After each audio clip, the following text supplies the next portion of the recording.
Hello, learners. Hope you are keeping well. Today's lesson is actually going to be on inclined rock strata for you grade 11s. Okay, so we're going to look at various landforms and their characteristics, etc. Okay, so let's not waste time. Let's get going. Okay, now, as soon as I get my one.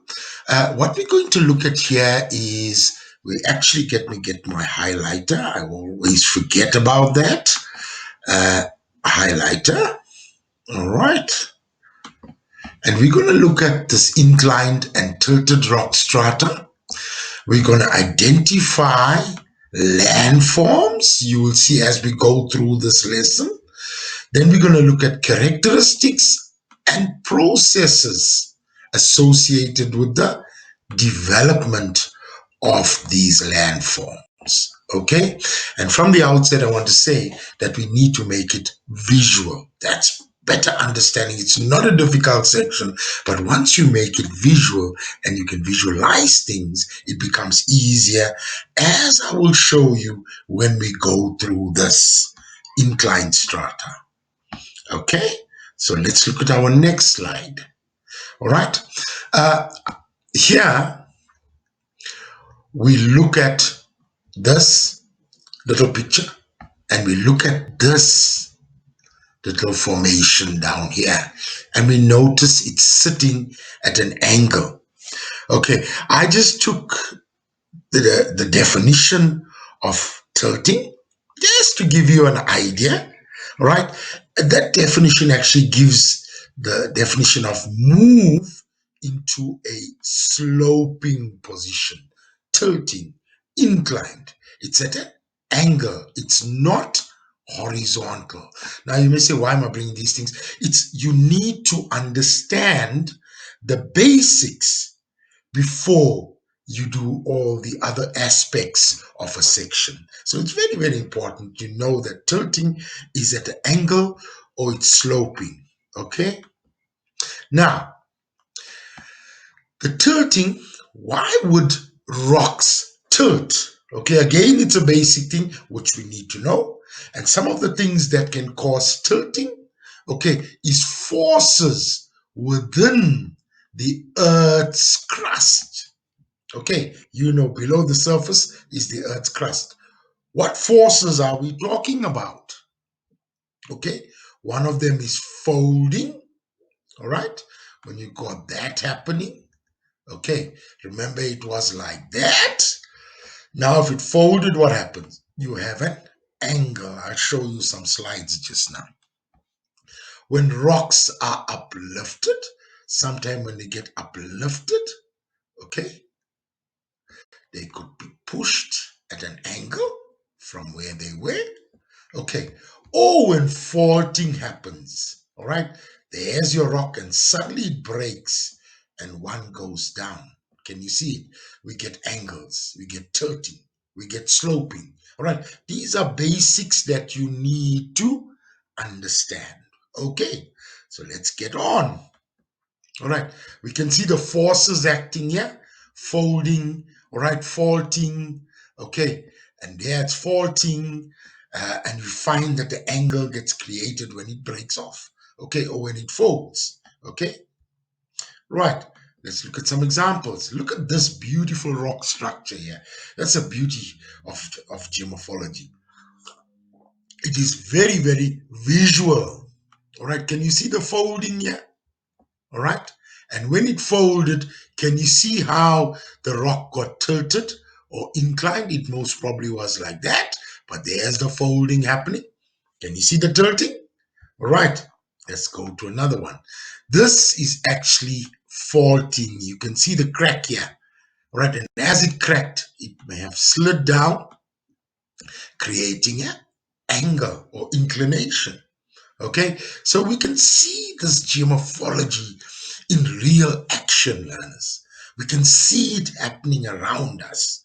Okay, be more observant when you look at things around you and you see they are there. Okay, South Africa has a lot of examples.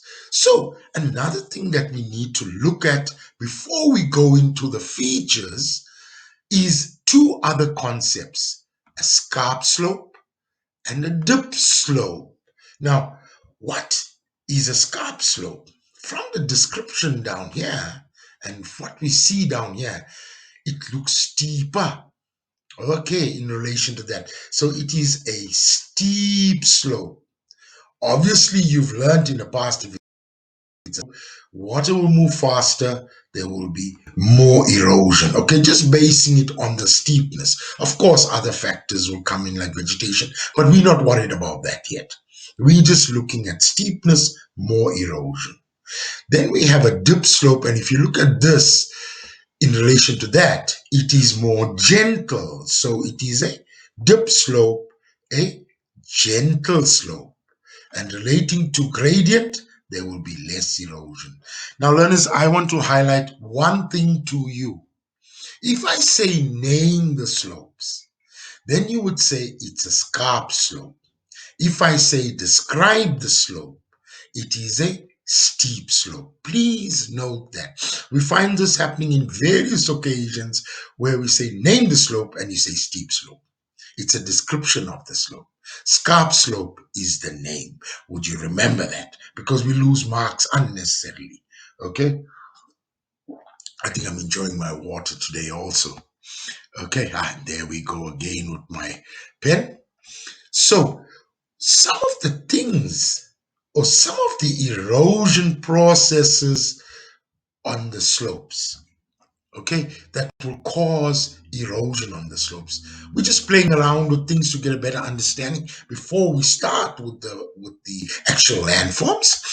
One of them is mass wasting. If there's a slope, we find material moving down. Okay, so it's a movement of rock and soil downslope under the influence of, let me move my face, gravity pulls. So one of the things will be where the slope will get eroded is through mass wasting. Another one is undercutting. We find that what happens here is the soft rock erodes more quickly, undercutting the hard rock, which is, I'll put it in the diagram just now, which is left overhanging because it is not supported and eventually collapse. Now let's take this, learners. Let's take this undercutting. There was the resistance. Can you see the hard rock? It was in this position. Okay. Now, this is the less resistant rock, the soft rock. Okay. Now, what has happened here? The soft rock may have been down here, and now it was eroded. Can you see it? Now, what's going to happen all of a sudden? There's no support for this hard rock that's here. Okay, there's no support underneath. Can you see? It's down here. So what's going to happen to this hard rock? It's going to break off, and we say it's going to collapse and fall. Can you see what has happened here? All this material was from the hard rock. There's no support underneath. So I'm going to go through it again. Undercutting when soft rock erodes more quickly down here. Undercutting the hard rock where this is left there. The hard rock then is overhanging. Can you see there's no support because it isn't supported and it collapses. So we got two major processes which maybe will be used in our explanation. Okay, let's take another concept and let me get my face. I love moving my face around. Okay, right, homoclinal shifting. All right. This will be known as a ridge, and we'll get more clarity on it, okay, as we go through. Okay, now what happens here? If you, all right, we find that obviously there'll be more erosion. See, we're starting using the point of the scarp slope, more erosion. Okay, here there'll be less erosion on the gentle slope. Okay, so because of more erosion here, there'll be faster erosion. And what's happening? this whole thing is shifting towards the more gentle slope in description, or called the dip slope. So we call it shifting. Can you see that? So when a ridge, and we'll talk more about that, this is a ridge. When we're describing it, it'll become clearer. I don't want to keep repeating stuff. So learners, when we talk about the ridge, you'll see the clearer point of it. When a ridge moves in the direction of the dip slope, which is the gentle slope due to erosion. It's eroding and it's moving towards the dip slope. Can you see that? That's the shifting. Okay. Now, let's start looking at the different ridges that we will discuss and we will be examined on, of course, depending on the examiner wants to put it in the paper, or your paper, who your examiner is. All right, so let's look at the first type of ridge, and that is your cuesta, or it's one, or cuestas. Now, very interesting, very beautiful feature also. We'll show you more later. Now, we're going to look at these different types of ridges, and we're going to try and differentiate between them and briefly give a description on its formation. Okay, that's what we're going to do down here. So let's start looking at the cuesta. Let's look at something where we can say that this is a cuesta, and we come to the other ridges, we'll be able to differentiate. Now, one thing we notice here, there's an angle of between 10 and 25 degrees. Okay? Right. So when we have to look at a cuesta, all right, we notice that the rock strata dips at an angle of between 10 and 25 degrees. Can you see the dipping here? Okay. You may see it clearer as I go through all the other types of ridges. So it dips between 10 and 25 degrees. Okay? Then we notice that there's a significant difference between the scarp and dip slope. Because it's only between 10 and 25 degrees, you can clearly see a dip slope and a scarp slope. There's quite a difference, learners, if you look at that. The scarp slope is much steeper than the dip slope. Okay? Now, a little bit on its formation. We're not going to go into heavy detail. This is sufficient. How does it sort of form? They are alternate layers of hard and soft rock. Can you see the hard rock and the soft rock, which slope gently upwards? Can you see the sloping upwards? All right, it's sloping upwards.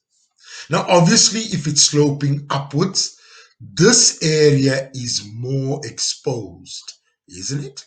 It's not steeply sloping upwards, it's gently sloping upwards. That area is more exposed. Of course, it will be eroded more. So, eroding at the upper edge to form one or more cuestas. In this case, there's more cuestas. Can you see the upper edge? All right. So the resistant rock sticks out. That becomes your cuesta. All right. There's more erosion here. All right. Making it even steeper. Okay. Your scarp slope. And there. And there's erosion here. All right. And therefore, it forms your cuesta. At the higher edge of the formation, soft rock erodes more easily than the hard rock, forming a cliff or steep bank. Can you see it here? This will erode faster, and it also forms a steep bank or sometimes even a cliff down here. All right, because it erodes faster. But this resistant piece of rock becomes the cuesta. Okay, just a brief description. Okay, right.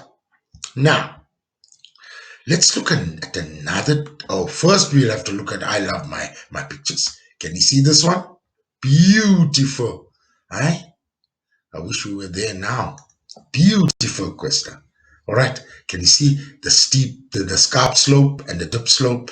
Beautiful scenery. This is actually in the Magaliesberg, all right, area. Beautiful Cuesta, just to sit and look at it. I know whenever I pass it, I sit there for at least 10 to 15 minutes to admire this beautiful landform in the landscape. Okay, right. Let's look at another one now, another type of ridge, which is homoclinal ridges. Now, learners, look at this. All of a sudden, when we look here, the Cuesta was between 10 to 25.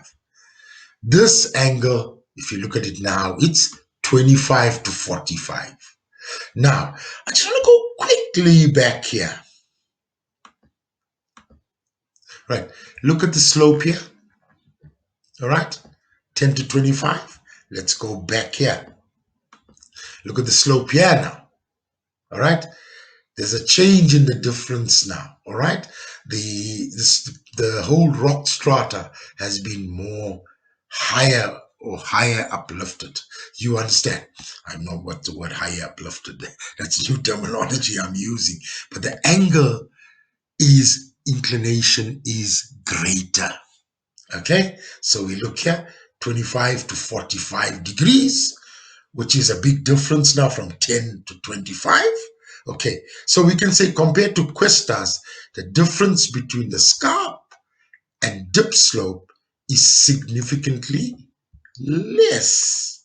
All right, I'm using the word significant just to emphasize. Sometimes it can be close to 25 degrees, but generally speaking, if we go towards 45 degrees, okay, therefore it looks the higher point. Okay, now just another thing, you still got your dip slope and your scarp slope, but you see the difference is less compared to a Cuesta.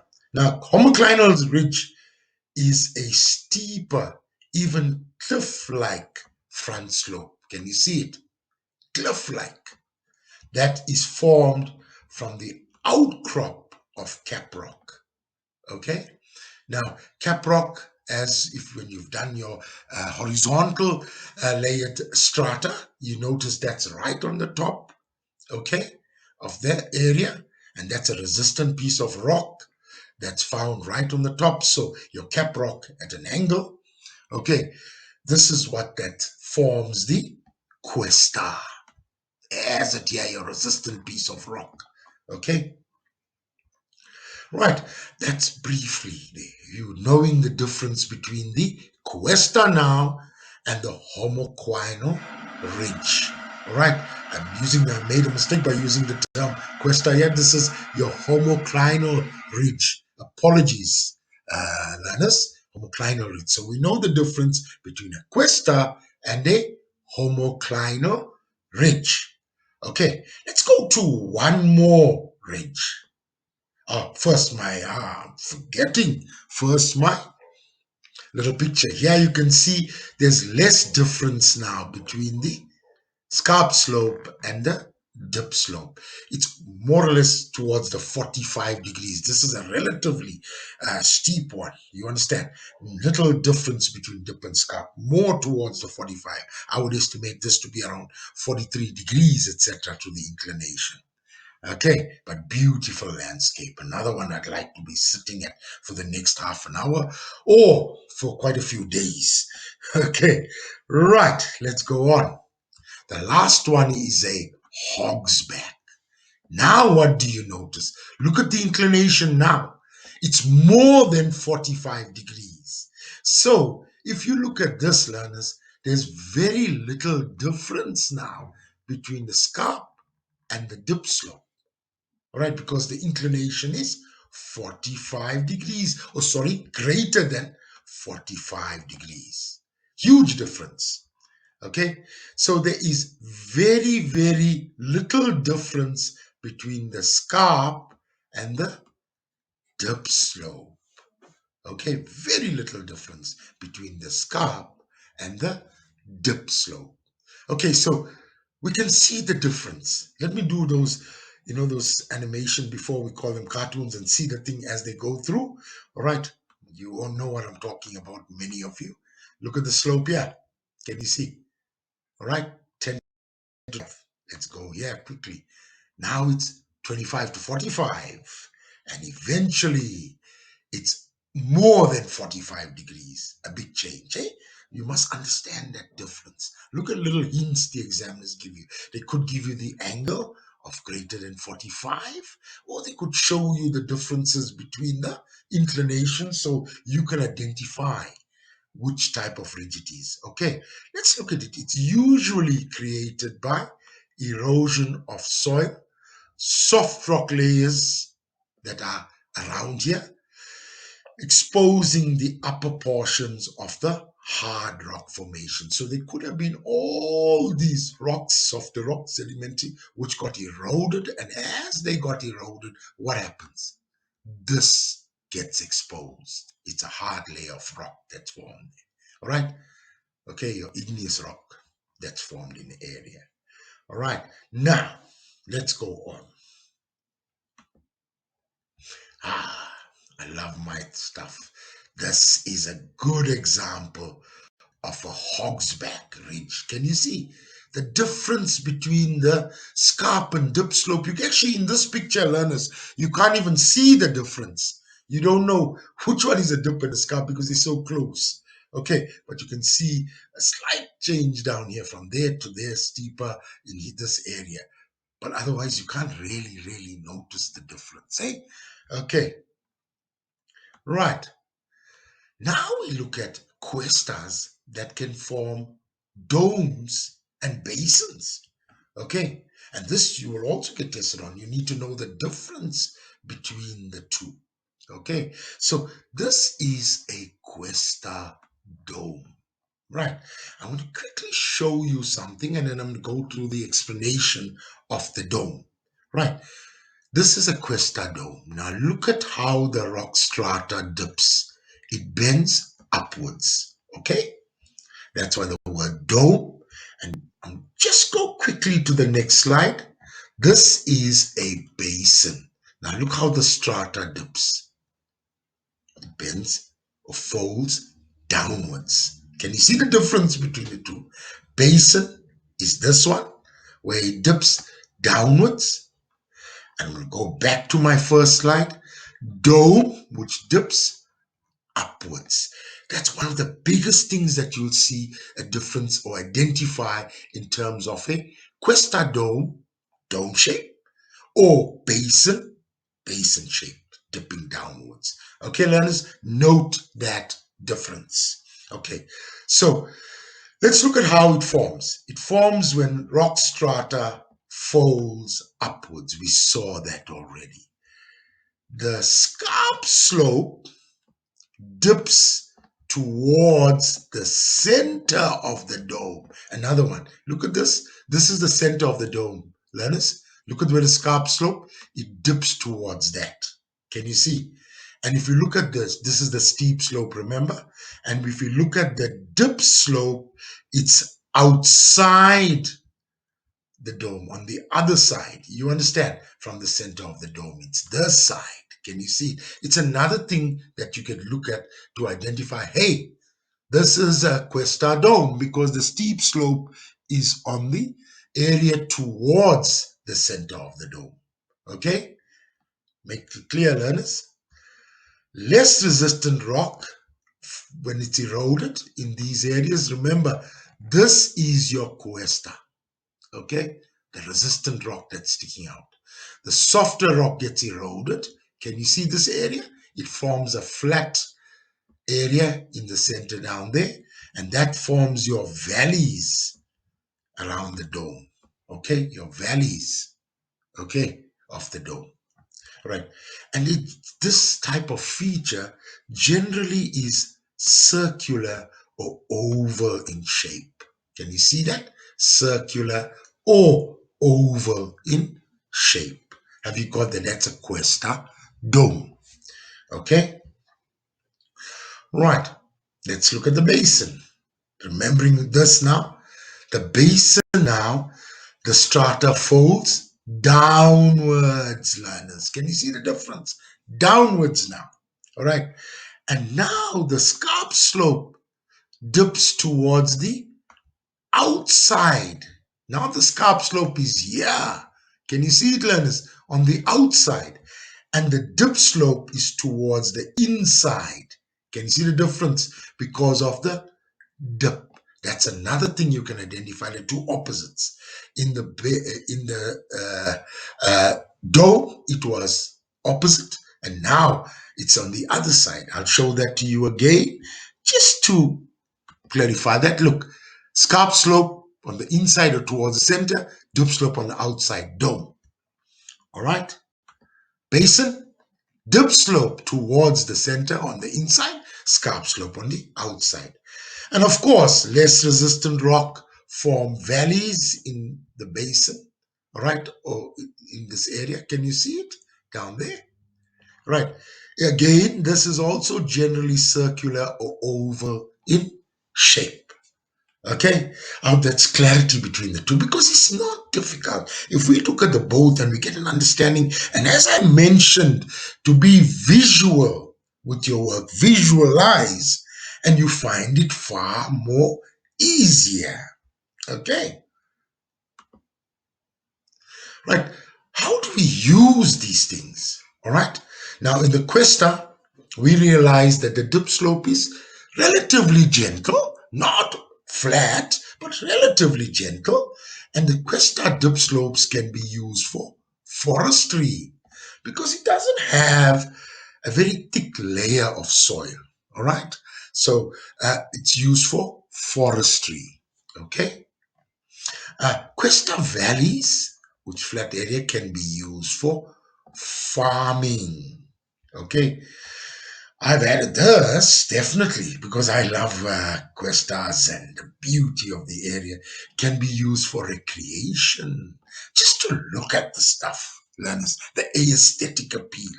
Maybe I'm not going to climb them or do various things. You understand? I just love looking at them. Maybe it's my age. Eh? All right, you could do other things on it. All right, we talk about hiking, abseiling. There's various things can be done there. So it's a recreation hotspot. It can have economic significance, of course, without damaging our environment. Eh? All right, economic significance. We call it money, employment, all these things. All right, but of course, that's related factors. I get too carried away sometimes. Now, dams can be built in the gap. What's a gap? In map work later on you pick up or you may cover it, is a landform that is a low point or opening between hills, all right, or mountains. So we have, let's say we have our homoclinal ridge, there's it there, and then in between we have another homoclinal ridge, and in this area here we could possibly build a dam if it is suitable. Okay, it's not always the case that you can build a dam here because it may not allow sometimes with the softer rock being at a higher level. But if a gap is created, okay, an opening between the two, all right, between hills and these mountains or ridges here, we can do that. All right, and of course, if we can build dams and if it's open in the area, okay, where it's the gaps are, we can also build transport infrastructure like roads. Imagine you got all these hills and there's an opening. All right, instead of traveling around it, you can go through the gap to build a road, railway line, or whatever, depending on the gradient. So I've given these various uses. I've given some of the uses here of or utilization of this inclined rock strata.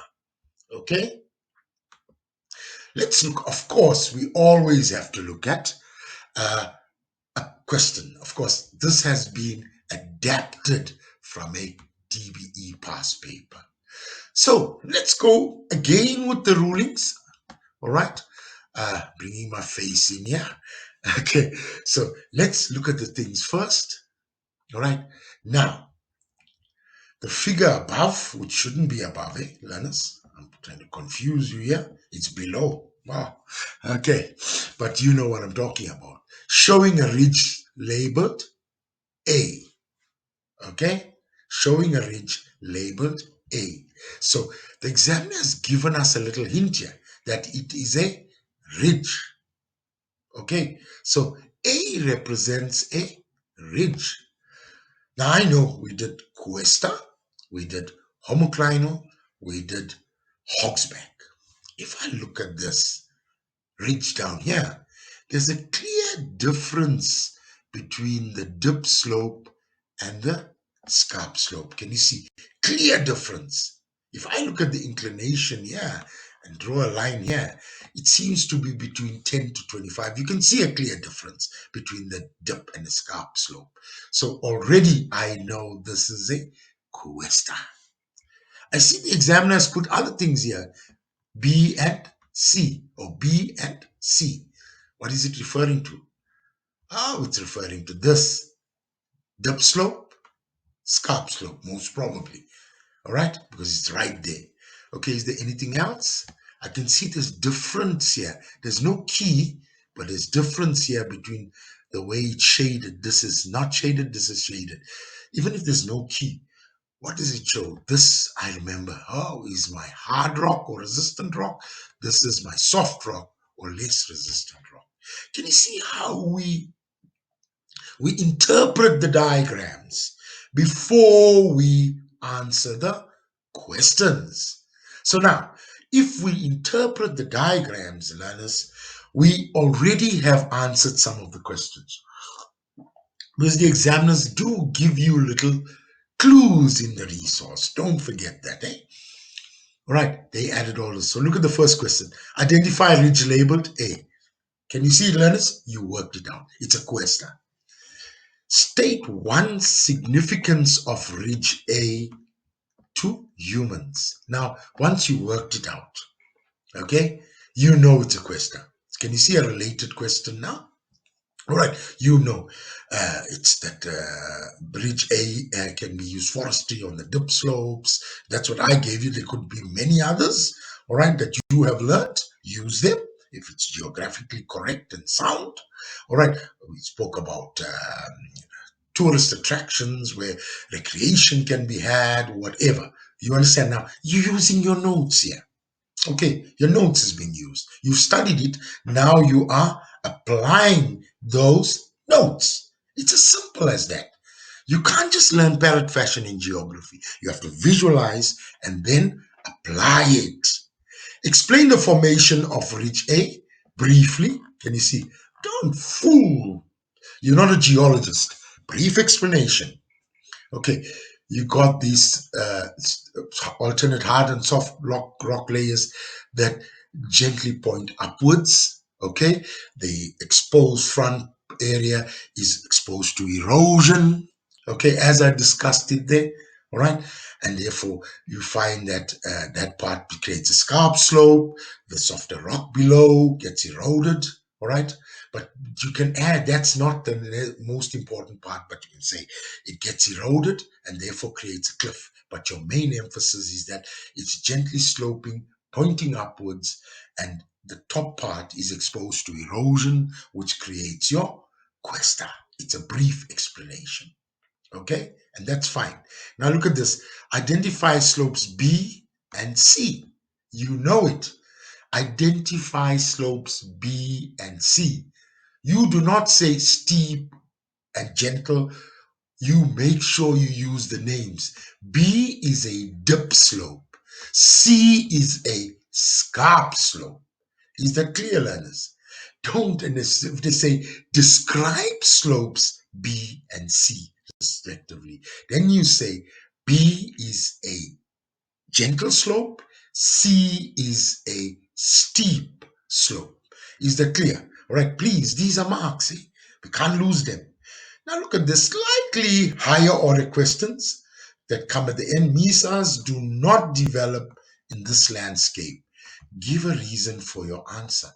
Now all of a sudden we popped up with mesas. You say, but that's under a different section. But which section is under? It's under horizontal rock strata. So let me look at this. Is this horizontal rock strata down here, learners? No, it's inclined. So it will not develop here because the rock strata is inclined, whereas horizontal mesas develop on horizontal rock strata. Horizontal, it's not sitting like this. You don't get your mesa sitting like this. and bending downwards and it's sloping like that. I'm making a mess of this. Okay, so give a reason why this is, the answer would be here. It won't happen here because this is inclined rock strata. Mesa's happening horizontally layered rock strata.